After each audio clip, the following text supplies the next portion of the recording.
Hello बच्चों, देखो इस क्वेश्चन में जैसे मान लेते हैं कि कोई भी हाइड्रोजन लाइक एटम है, ठीक है। इसके चारों तरफ अगर कोई इलेक्ट्रॉन घूम रहा है, उसकी स्पीड v है, तो जो v होता है वो प्रोपोर्शनल होता है z बाई एन के, ठीक है। जहाँ n उसका कौन सा ऑर्बिट है वो है, ठीक है। और जो नहीं ये v v तो एन स्क्वायर बाई जेड होगा ना, v तो एन स्क्वायर बाई जेड होगा। नहीं, हाँ v तो जेड बाई एन होगा, v तो जेड बाई एन ही होगा। और जो r होगा वो हो जाएगा proportional N square by Z, ठीक है ना।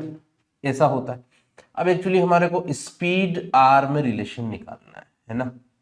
देखते हैं क्या v और r जो है वो केवल n पे डिपेंड करेंगे कि n और z दोनों पे डिपेंड करेंगे। तो अगर मान लो अपन इसको मल्टीप्लाई करते हैं, यानी कि v इंटू आर जो है, ठीक है, वो किसके प्रोपोर्शनल आ रहा है, तो देखो z और z कैंसिल हो जाएगा। तो v इंटू आर का जो मल्टीप्लीकेशन है वो प्रोपोर्शनल है केवल n के। तो जो r है, जो रेडियस है, ठीक है, जो रेडियस है, हमें n का ऑर्डर निकालना है इनका। तो जो रेडियस होगी वो किसके प्रोपोर्शनल हो जाएगी, n बाई वी के। हमें v दे रखा है, रेडियस सेम है दोनों की, रेडियस दोनों की सेम है, यानी कि v प्रोपोर्शनल n हो गया। रेडियस दोनों के लिए सेम है उसने कहा है। तो मैं ऐसा बोल सकता हूं कि v1 r1 प्रोपोर्शनल n1 और v2 r2 प्रोपोर्शनल n2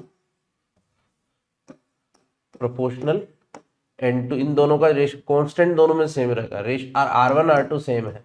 तो v1 अपॉन v2 जो होगा वो n1 अपॉन n2 होगा। अब v1 अपॉन v2 देख लो कितना आ रहा है, v1 अपॉन v2 आ रहा है 3 और 2.5, ठीक है, 5 है, इधर भी 5 है, ठीक है।